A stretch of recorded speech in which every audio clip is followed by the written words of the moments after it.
안녕하세요. 현실 드라마입니다. 오늘의 사연은 남편이 동생이랑 바람난 사연인데요. 생각보다 이런 사연이 많은 것 같아요. 한번 들어보시죠. 저는 평범한 주부입니다. 매일 아침 남편의 출근길에 도시락을 챙기며 하루를 시작했어요. 남편의 어깨를 토닥이며 오늘도 힘내요라고 말하는 게 제 일상이었죠. 그런데 얼마 전부터 남편이 휴대폰을 손에서 놓지 않더라고요. 자주 미소를 지으면서요. 처음엔 회사 스트레스가 많겠거니 했어요. 근데 그날따라 이상하게도 남편의 향수 냄새가 낯설게 느껴졌어요.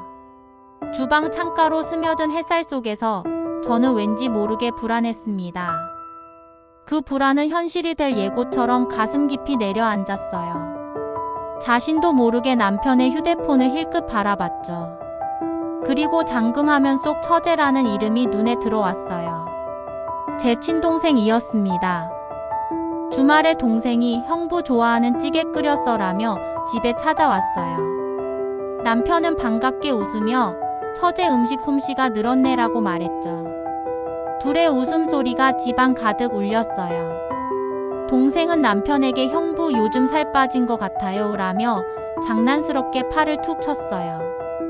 그런데 그 손이 남편의 허벅지 위에 있더라고요. 그 순간 제 손이 떨렸습니다. 평소 같으면 웃어넘길 농담이 오늘은 가시처럼 찔렸어요. 화장실에 다녀오는 길에 거실 소파에 앉은 둘의 모습이 이상하게 가까웠어요. 동생이 남편의 셔츠 깃을 만지작거리면서 뭐라고 속삭이는 게 보였죠. 저는 그 자리에 얼어붙었습니다. 식사 후 남편은 동생을 집까지 데려다 주겠다고 나섰어요. 오늘 늦을 거야. 동생네 집이 좀 멀거든. 거짓말이었어요. 동생이 사는 곳은 차로 10분 거리였으니까요. 저는 그들의 뒷모습을 창문 너머로 바라보며 마음이 덜컥 내려앉았죠. 2시간이 지나서야 남편이 돌아왔어요. 셔츠 단추가 하나 풀려 있었고 목에는 붉은 자국이 있었습니다. 설마 내 생각이 너무 앞서는 걸까? 스스로를 다독였어요. 하지만 내면 깊숙한 곳에서 아니야. 무언가 잘못됐어라는 목소리가 들렸습니다. 친구 연희에게 털어놨어요. 연희야, 나 이상하지? 그냥 피곤해서 이런 생각이 드는 걸까? 연희는 잠시 말없이 커피를 마시더니 조용히 물었어요. 민정아, 내 동생이 요즘 자주 너희 집에 오지 않아? 연희는 조심스레 말했습니다. 직감은 틀리지 않아. 한번 확인해봐. 저는 고개를 끄덕였지만 확인한다는 것이 두려웠어요. 차마 진실을 마주할 용기가 없었죠. 그날 밤 남편이 늦게 귀가한 후 핸드폰을 놓고 잠든 순간이 찾아왔어요. 저는 결국 떨리는 손으로 그 잠금 화면을 풀었습니다. 비밀번호는 제 생일이었어요. 아이러니하죠. 문자함에는 익숙한 이름이 있었어요. 처제. 메시지는 짧고 친밀했습니다. 오늘 너무 좋았어요, 형부. 언니 몰래 또 만나요. 다음엔 모텔 말고 우리 집에서. 저는 그대로 핸드폰을 떨어뜨렸어요. 심장이 쿵쿵 울렸고 손끝이 하얗게 식어갔죠. 손이 떨렸지만 다시 폰을 들었어요. 위로 스크롤을 올렸습니다. 대화 내역이 끝없이 이어졌어요. 언니가 친정 간 날 집에 와. 이불 속에서 같이 있고 싶어. 형부 향수 냄새 맡으면 자꾸 생각나요.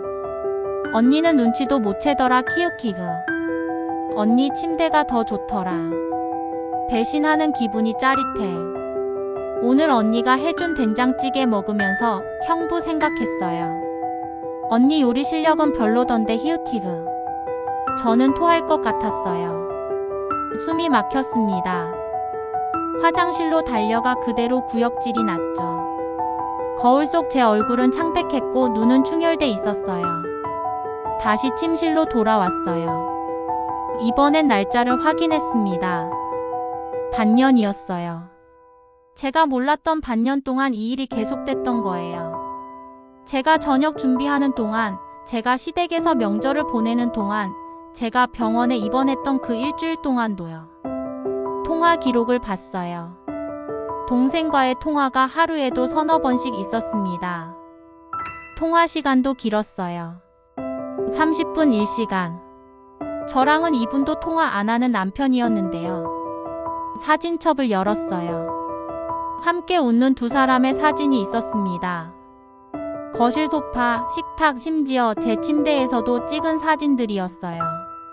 제가 명절에 시댁 간 날 둘이 제 집에서 찍은 셀카들이 수십 장 있었습니다. 제 화장대 앞에서 동생이 제 립스틱을 바르고 웃는 사진도 있었죠. 제가 아끼던 명품 립스틱이었어요.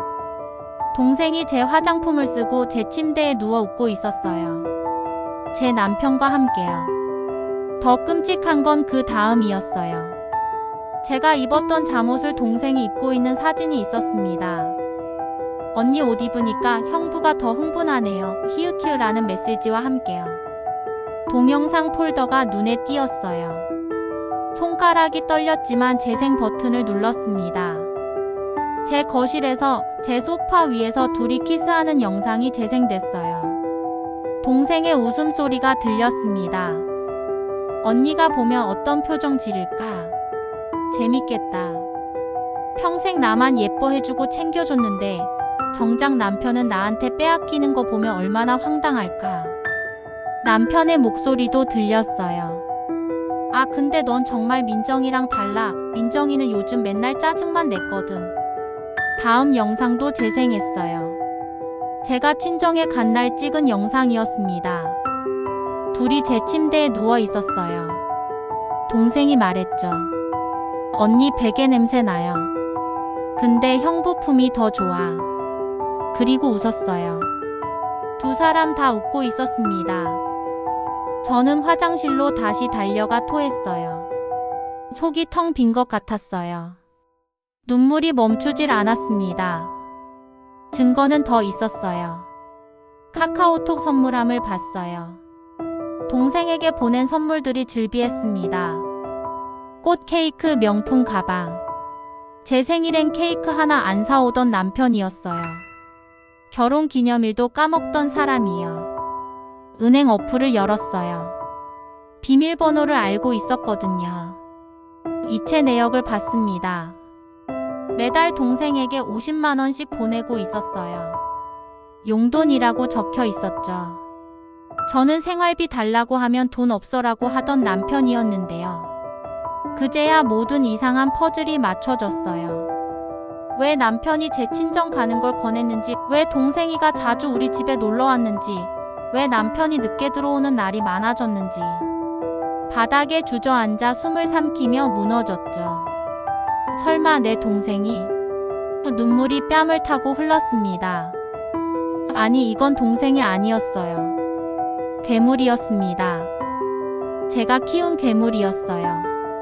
부모님이 일찍 돌아가신 후로 제가 언니이자 엄마처럼 동생이를 키웠어요. 대학 등록금도 제가 냈고 취업 준비할 때도 제가 도왔죠.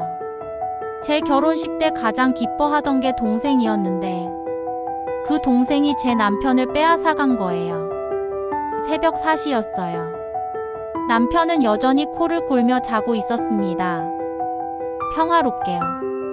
아무 일도 없었다는 듯이요. 저는 그 모습을 보며 온몸이 부들부들 떨렸어요. 분노와 배신감과 혐오감이 한꺼번에 밀려왔습니다. 다음 날 저는 아무렇지 않은 척 동생을 불렀어요. 동생은 해맑게 웃으며 언니 왜 그래? 얼굴이 안 좋아 보여라고 했죠. 저는 조용히 물었습니다. 내 남편이랑 무슨 사이야? 동생의 웃음이 굳어졌어요. 잠시의 침묵이 흘렀고 동생은 결국 눈을 피했습니다. 그런데 그 다음 나온 말이 더 충격이었어요. 언니, 미안은 한데 사실 나 형부 좋아한 지 오래됐어. 언니랑 결혼하는 날부터. 뭐라고? 제 목소리가 떨렸어요. 나 형부한테 고백했어. 형부가 먼저 손댄 거 아니야. 내가 유혹했어. 동생은 오히려 당당했습니다. 근데 형부도 나 좋대. 언니보다 나랑 있을 때가 더 행복하대. 그 한마디에 저는 온몸이 무너져 내렸어요. 뺨을 때렸습니다. 딱 소리가 집안에 울렸죠. 남편이 퇴근해 들어왔을 때 저는 눈물로 그를 맞았습니다. 넌 내가 아닌 내 동생을 택했니? 남편은 한참을 망설이더니 말했어요. 미안해, 근데 처제가 너보다 날 더 잘 이해해줘. 너는 항상 피곤하다고만 하잖아. 그게 이유야. 내가 당신 벌이로 살림하느라 밤낮 일하는데. 저는 비명을 질렀어요. 내 동생이랑 내 침대에서 자고도 할 말이 그거야. 남편은 아무 말도 하지 못했습니다. 아니, 할 말이 없었던 거죠. 남편은 죄책감인지 아니면 편함을 찾은 건지 모르겠지만 가방을 챙겼어요. 잠시 생각할 시간이 필요해. 그 말만 남기고 떠났습니다. 나중에 알았어요. 동생이네 집으로 간 거였죠. 집안엔 동생의 웃음소리와 남편의 향기만이 남아 있었어요.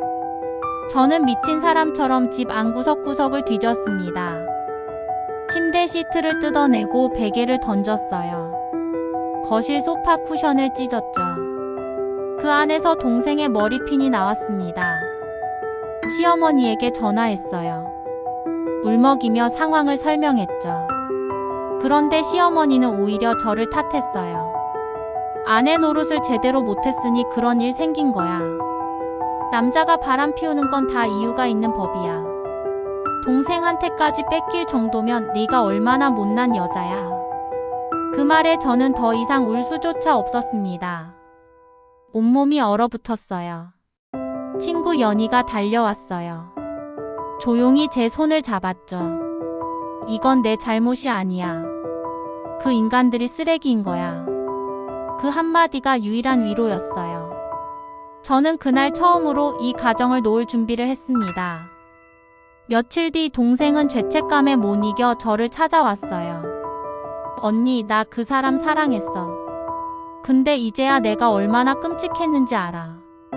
저는 아무 말도 하지 않았습니다. 동생은 눈물을 흘리며 용서를 빌었어요. 형부가 나한테 임신시키고 싶대. 근데 나 무서워. 이게 아닌 것 같아. 하지만 용서란 말이 쉽게 나오지 않았죠. 너는 내 동생이었어. 내가 평생 믿던 가족이었는데. 근데 넌 내 침대를 더럽혔잖아. 그 말에 동생은 고개를 떨궜어요. 두 사람의 눈물이 함께 흘렀지만 그 사이엔 다시는 이어질 수 없는 벽이 생겼습니다. 저는 마지막으로 말했어요. 이제 각자 살아. 나 다시 시작할 거야. 그리고 너희 둘 행복하게 살아봐. 배신으로 시작한 사랑이 얼마나 가는지 두고 보자. 그리고 등을 돌렸습니다. 시간이 흐르고 저는 그 집을 떠났어요. 작은 원룸, 낡은 가스레인지, 그리고 혼자 먹는 밥.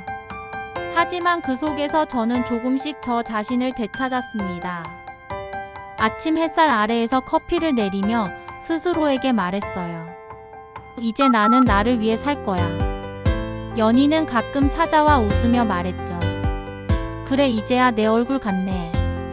저는 미소를 지었어요. 아직 완전히 치유되진 않았지만 분명히 앞으로 나아가고 있었습니다. 과거는 상처였지만 그것이 저를 강하게 만들었어요. 새로운 계절이 다가오고 있었습니다. 어느 봄날 저는 우연히 거리를 걷다 남편을 마주쳤어요. 그는 초라한 표정으로 서 있었죠. 미안하다, 민정아. 저는 잠시 그를 바라보다 조용히 말했습니다. 나도 한때 널 사랑했어. 하지만 이제는 나 자신을 더 사랑해.